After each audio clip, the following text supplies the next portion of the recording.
Well, buen Camino Pilgrims, I am Jeremiah Gibbs. I'm your Camino guide, and today I want to talk to you a little bit about what it would mean for you to walk Camino de Santiago if you are overweight, if you are out of shape, if you know that if your physical health is not as good as it could be. What would that mean for you to be able to walk Camino de Santiago, be successful in completing the pilgrimage, and to be able to take the joy of what it means to be able to walk pilgrimage with you and not have to worry about your weight in being able to complete the pilgrimage. So today I'm going to talk about that, and if you'll stick around for the end, I'm going to have some tips on some kind of advantage, some things that you might do to be able to walk Camino more successfully, to be able to walk a distance hike more successfully. I want to give some tips to be able to make that a little bit easier or better for you. I'm about 5 foot 8 inches tall. I was in the United States Marine Corps, so when I was younger, obviously we would do a lot of long distance hiking, and that was a big part of what we would do just as part of our regular training. But at 5 foot 8 inches tall, I should have weighed about 175 pounds already when I was in the Marine Corps. I was overweight by Marine Corps standards, but still, you can be overweight by Marine Corps standards and still be in pretty good health, and I think I was in pretty good health at that time. But even though I was in decent health and I was being fairly active and so on, the reality is that I was kind of eating just whatever I wanted. I've never really paid a lot of attention to what I ate or how I cared for my body and so on. And I didn't think it was anybody else's business about what I looked like or whether I was overweight or not. And so I just have never really cared about what other people thought about that, and just have eaten whatever I wanted, whenever I wanted, throughout my life. But the consequence then, as you can imagine, was that over the course of time, I gained quite a lot of weight. And so going back to my very first pilgrimage back in 2014, I walked the pilgrimage at 265 pounds at that time. So already quite a lot over that 175 ideal weight that the Marine Corps had given me. So I was walking pilgrimage fine in 2014, but I continued to eat whatever I wanted. I did continue to walk pilgrimage, so I walked pilgrimage every year, gradually gaining a little bit of weight each year. In 2019, I walked Camino at 320 pounds. That year I did, I believe it was 165 miles. I walked from Astorga that year to Santiago at 320 pounds, and it was fine walking the mountains and so on. Now, that doesn't mean that it was always easy. I know that being at that weight probably had additional blisters that I would not have just from the stress on my feet. I certainly had, back pain and things like that at times. I've had problems with plantar fasciitis at different times. Probably lots of that was due to being overweight. There's no doubt about that. But there's never been, in any of that time, there's never been a point where I wondered, am I really going to be able to make this pilgrimage? Am I going to not be able to finish because I'm not in good enough shape? And the reality is in all of my Camino walks, I have always known that I was going to be able to finish, that I was going to be able to make it. And as you know, if you've watched this channel, I lead people in groups on Camino de Santiago every year. And let me just tell you that I have had Camino pilgrims who were significantly overweight, even more overweight than I am, and all of them did just fine. They all made it. That didn't mean that they didn't struggle at times, because the reality is that no matter what weight you are, no matter what kind of physical condition you are, everybody gets to struggle some on Camino. There's a physical challenge that's part of the pilgrimage. And so regardless of where your weight is, you're going to have some physical challenges. You just know that if you are overweight, if you're out of shape, then one of the challenges is going to be that you're going to stress your body more than you would hope to. So I just want to encourage you, really, first of all, to say, look, no matter where you are, unless you are very, very overweight to the point that you can't walk even a mile, then probably you're going to be able to walk this Camino pilgrimage. I do want to encourage you, definitely consult your doctor, talk to your doctor about what this is going to require, because you do want to get some consultation about whether your health is good enough to be able to walk the pilgrimage. But for most people, this is not really a particularly challenging, difficult sport. Hiking is not a difficult sport. Walking is not a difficult physical challenge. If you can take one step, then you can take 10 steps. And if you can take 10 steps, then you probably can walk a mile. And if you can walk a mile, you can probably walk Camino de Santiago. It's just about being able to get into the right mindset about that, being able to be persistent. Now again, there may be some physical challenge, there may be some things that are physically wrong with your body that the doctor would say, no, you probably shouldn't do this. But for most of us, we absolutely can be able to push through the physical challenges. And if you can take one more step, then you can keep going. And I honestly have never even been to that point, even when I was at 320 pounds, because I knew that I could make it if I just kept pushing forward.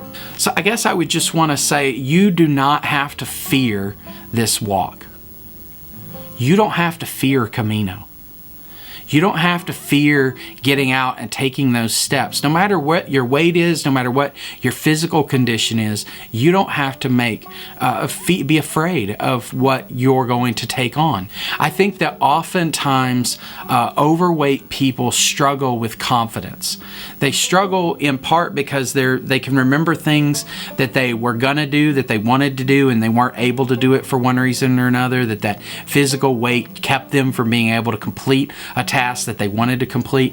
Others struggle with confidence simply because society has put this pressure on them that there's something wrong with them, if something wrong with you if you're overweight. And I think there are other times when we put that pressure on ourselves. Maybe no one else is saying it, but we kind of believe it about ourselves, and so we lack the confidence really to move forward. And one of the things that I think is so great about distance hiking as a way of bringing that confidence level up is because it's not a complicated sport. It's just taking a long walk. And so you can do it, and you can make that long walk. And as you take those steps, as those miles add up, your confidence will build, your strength will build, and you will begin to believe again that you can do it. And for that reason, I really believe that distance hiking is a tremendous sport for people who are overweight. First of all, you're going to burn a lot of calories distance hiking because it is a sustained physical output for long periods of time. When we're doing a walk for 12 or 14 miles, just literally hours, that your heart rate is at the exercise optimal level, calorie burn level. And I've done the calculations in the kind of machines and so on.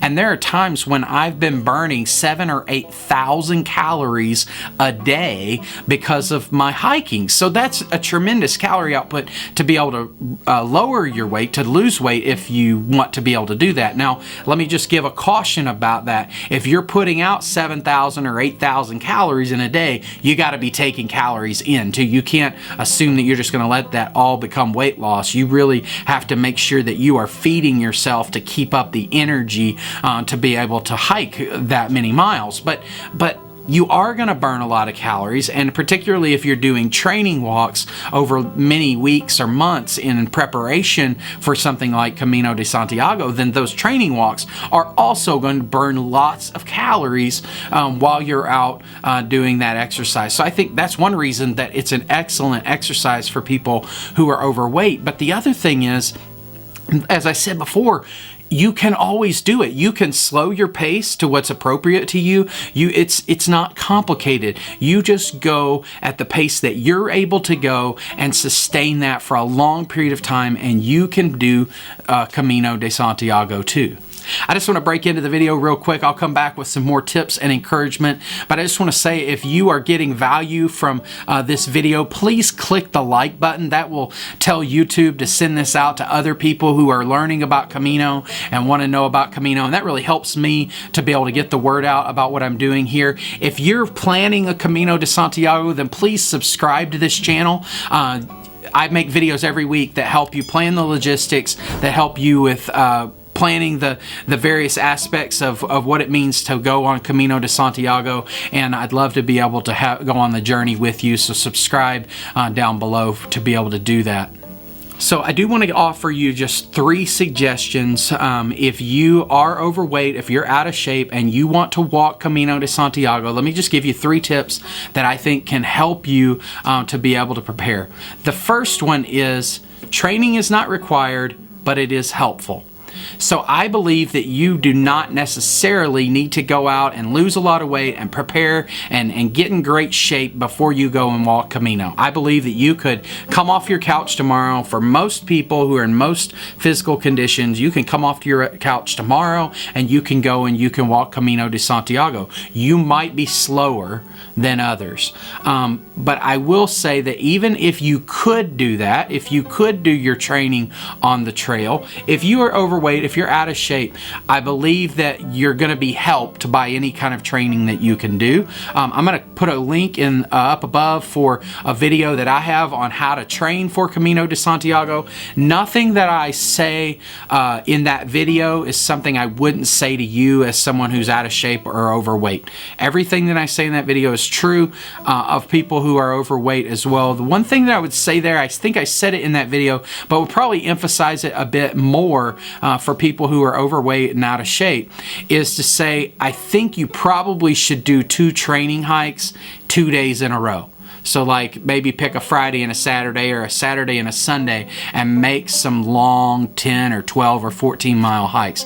And the reason is you really can't duplicate what it means to hike day after day after day, and the stress that that puts on your body over a long period of time. You're not gonna be able to duplicate that, but for those of us that are overweight, even doing it 2 days in a row is already going to stress our body in a pretty significant way. So I really just want you to do that so you feel what it feels like. Not so that it would discourage you, not so that it would tell you not to do it, but just do it so that you feel what it's like to get up and hike again on a day that your body is sore from the previous day. The second tip that I have for you that are overweight, out of shape, is that I think it's particularly important that you hike at your own pace. Now, we say this all the time, hike your own hike, walk your own Camino. We say these things all the time, but I think particularly if you are overweight, your pace is probably going to be slower than the people who are around you. Not always, but it's often true. And I think it's particularly important if you are overweight that you hike at your pace and your distances. You don't try to keep up with someone else, but you simply hike what you can hike. That may mean that you're covering less distance in a day. It may mean that you're walking slower and it takes you longer to get through a day than some of the people you might be hiking around. But regardless, the stress to your body is going to be more if you're overweight. I think particularly it's going to be challenging when you are going downhill. The hardest part for you to go when you're overweight is going uphill, because the climb, we just have more weight to bring up that hill with us. So the climb is going to be the hardest part, but the most dangerous part, the part you got to be careful with if you're overweight, is the downhill, because you're putting so much pressure on your joints if you've got a little more weight to carry, especially if you've got extra weight in your backpack. The joints are really going to be taking a pounding. That includes blisters that may come from those downhills as well. So I think it's particularly important if you're overweight to bring trekking poles and to be able to go slowly so that you can not stress yourself on those downhills. It's so tempting to go when you're going downhill to go fast. You're not going to want to do that so that you can take care of your body. I've said it in other videos, but I believe that 90% of distance hiking is injury management, and that's absolutely true if you're overweight as well.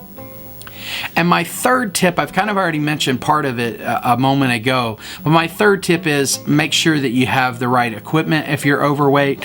Sometimes if you are overweight, it's hard to get the right sizes and things like that for backpacking, but make sure that you have the right equipment. First of all, absolutely, if you are overweight, then you need to carry trekking poles. I think everyone probably would benefit from trekking poles because of the ways that you can decrease the stress on your joints. But if you're overweight, then I definitely think that trekking poles are going to be to your advantage so that you can decrease the amount of pressure on your joints and on your body when you're on those downhills especially, but actually across the entirety of the pilgrimage. They also are going to make you a lot more stable if you are out of shape. Sometimes your core is not going to be as strong, and so those trekking poles will allow you it'll keep you from sort of falling over. If you start to lose your balance just a little bit, then that pole is a great way to catch yourself. So trekking poles are particularly important. The other thing that I think a lot of people struggle with who are overweight is making sure that they have the right backpack.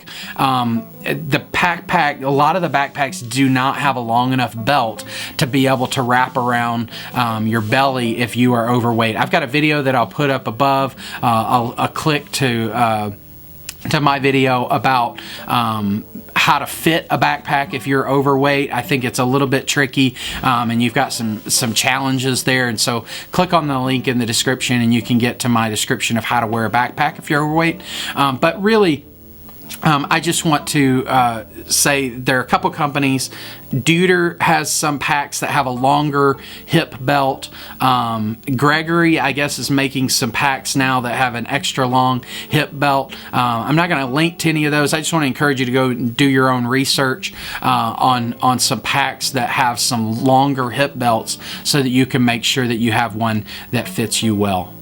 I just want to end with the same encouragement that I started with, to say you absolutely can do this.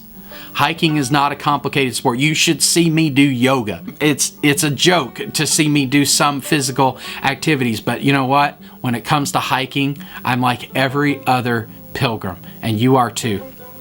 I will say, you may know that I've mentioned it in other videos, but I've now lost about 60 pounds this year over the course of COVID, and I have started to pay attention to my diet. I do think that that's an important part for me to be able to do Caminos year after year the way that I want to be able to do them. So I have begun to lose some extra weight, and maybe you'll want to do the same thing. But regardless of whether you decide to lose weight, please decide to just go on pilgrimage, get out there and walk, and make your way to Santiago de Compostela. Buen camino.